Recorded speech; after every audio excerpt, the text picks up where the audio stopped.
রতননগর, আচ্ছা, মদনসমনি এবং বর্মনটিলা সংলগ্ন এলাকার মধ্যে তারা বাংলা মধ্যে ব্যবসা করতেছে।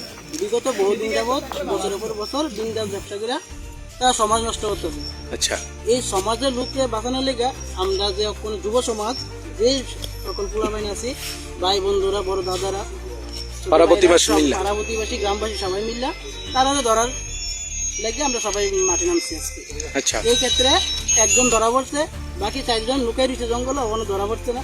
আমরা ধরার চেষ্টা করতেছি খোঁজার লেগে। কে বিক্রি করে?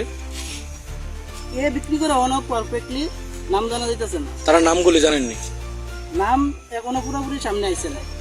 আচ্ছা, এখন কি চাইতেছেন আপনারা? তখন চাইতেছি যে এই সমাজের এই উৎকৃষ্ট জিনিসটি যাতে বন্ধ হয়ে থাকা, যাতে সমাজটা সুন্দরভাবে চলে, ছোট ভাই বন্ধুরা যাতে পাড়ার সমাজের বৌদিরা যাতে সুন্দরভাবে রাস্তাতে হাঁটাচলা করতে পারে, যাতে কেউ কোনো কিছু না করতে পারে। কোন জায়গা এটা? এটা রতননগর, মদনসমনি, বর্মনটিলা সংলগ্ন।